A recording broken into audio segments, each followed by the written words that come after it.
I had to relearn how to cook. I didn't realize how codependent I was on chicken, how codependent I was on turkey legs, how codependent I was on beef.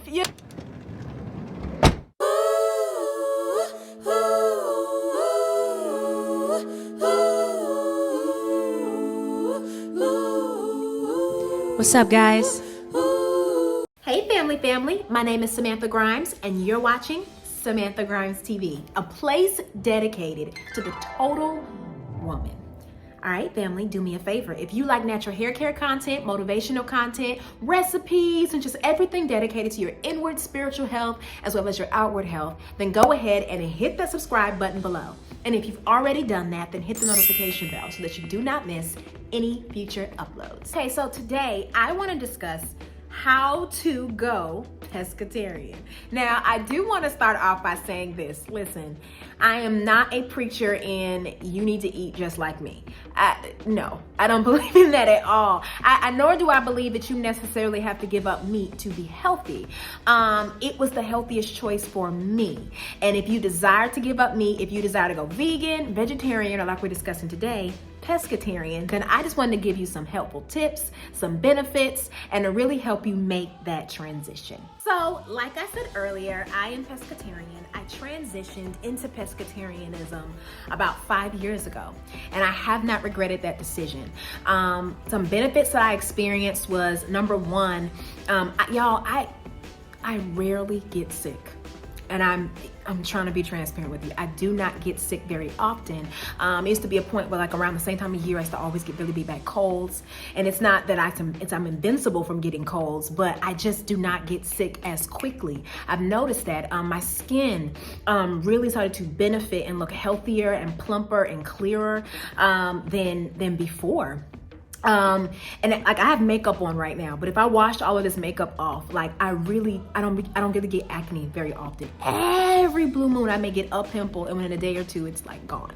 Like, my skin is very, very healthy from my diet. I do not feel heavy after meals.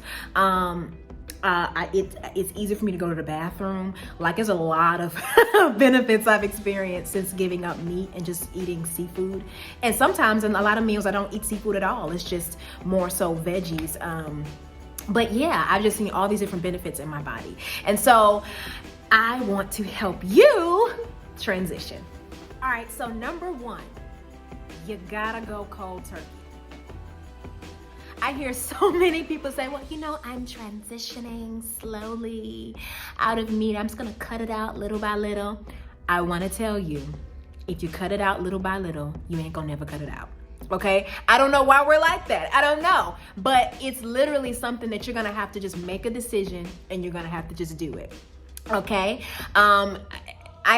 Listen, if you wanna transition slowly, that's fine. Listen, you ain't got to answer to me, but I'm just telling you from experience. Anytime I said that I'm going to transition slowly, I ain't really give it up. Not for real. I kept giving myself more and more time. Some things you got to just go cold turkey with. Like, what, if I'm really going to give this up, I'm going to have to throw out my meat. Or give it to somebody that's going to cook it and eat it. Because sometimes we say, I'm going to cook up all my meats, and then I'm gonna eat all my meats, and then you realize how good that chicken was, and you realized how good that beef was, and before you know it, you ain't gave up nothing. So I think it's important to understand that you're gonna have to go cold turkey, okay? Either give it away to somebody or just throw it completely out and restaff your fridge and freezer. Number two, before you give it up, learn 3 to 5 easy, hear me, easy recipes that you like, that taste good, and that are filling before you throw out your meat. Okay? Because listen, a lot of times what make us go back or make us fall is that when I gave up meat, I had to relearn how to cook. I didn't realize how codependent I was on chicken, how codependent I was on turkey legs, how codependent I was on beef, like that was like the heart or the major part of the meal, and everything else were sides and dressings and garnishes. And so when you give up meat, something drastic like that, you have to be willing to relearn how to cook. And so sometimes what makes us fall backwards is that, man, you don't feel confident behind your meals. What you're making doesn't taste good because you don't know what you're doing. And so many of us do not have friends or people in our life who can teach us. And even then, you're basing it off of their taste buds and their palate and not your palate. So what I think would be helpful here is just say, hey, okay, before I give up, before I throw my meat out, let me practice some recipes. At least 3. I said 3 or 5, but at least 3 recipes that all right, I know this. I like this. I taste good. If I have a bad cooking day, I know I can make this and be satisfied and be full. So get some good old-fashioned accountability.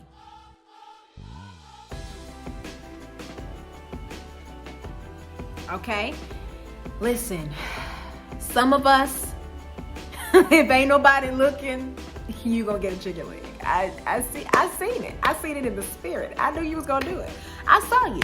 No, some of us, if you don't have the accountability, you're not gonna change. Just like some of us with the gym, right? Like what helps you keep going to the gym is that you got your girlfriend meeting you there. Even if she don't work out as hard as you, like, hey, I have that accountability of somebody there. Get an accountability partner. Say, I want to get serious. I want to change my lifestyle. I want to eat different. And I just need somebody to hold me accountable. I need somebody to ask me right before I'm about to bake that lamb chop. You just need the accountability. Or somebody that wants to transition with you. That's even better. Like, man, we're doing it together. So we can talk about recipes. You can recommend to me different things. You can encourage me along my journey. Like, get some good old-fashioned accountability. So number 4, you may have to wait a while before you go out to eat with that friend. Or with some of your friends. I don't mean to go out to eat at all, but you may have to reroute it. Like, girl, can we just get coffee? Because they ain't gave up no meat. They ain't gave up nothing. So you got to know yourself. If you see them cut into that piece of chicken, if you see them put their fork into that piece of turkey, you know that you're going to be sad. You're going to be feeling some kind of way. And you you might be tempted. Let's just be real with yourself. You gave up meat all of a few weeks. You can't be trusted right now. Okay, you're not there yet. Okay, I know in our mind we're killing it. Well, I'm doing real good. Don't go. Turn it into a coffee date. Go get dessert. Eat before you go. I'm trying to tell you. Okay, I'm trying to tell you. Yes. You may have to change some of your dates, change some of your hangouts. If you absolutely have to, eat in front of somebody who's eating meat, then you're just going to be tested that day. But for the most part, like for the first few months, just try your best to maybe try to have most of your meals alone, because you're trying to build up the strength. And you're flushing out your palate. You're cleansing your palate, your body, your diet. It's changing inwardly. And so that's a process. You know what I'm saying? And so give yourself time. So, hey, I can't go out to eat right now. I'm transitioning. But, ask the Holy Spirit, Lord, am I strong enough to go? Am I strong enough to go? So, yeah, change your dates. You'll be good. Point number 5, my personal favorite. Girl, start doing some research about your seasonings and your sauces. The thing about giving up meat is, girl, all your flavor is going to be in the seasonings and it's going to be in the sauces, okay?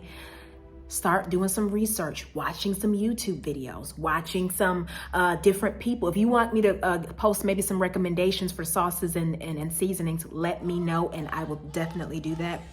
But yeah, like begin to build that in your cabinet. So it doesn't matter if maybe this is a more healthier meal than this meal. You got your sauces, you got your seasonings, you can hook it up, you got your garnishes, and it kind of makes you a little bit more excited about your meal. And my last point, but it's the most important point of all of these points, is ask the Holy Spirit for help.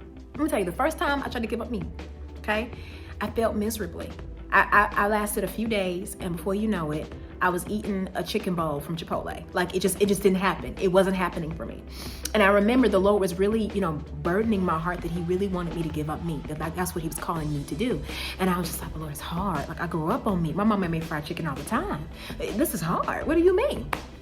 And the Holy Spirit was like, of course it's hard because you never asked for my help, Samantha. And y'all, I was so convicted. But I prayed and I said, Holy Spirit, help me. Give me the strength. Give me the mindset. Help me be faithful to this. And I haven't eaten meat in 5 years.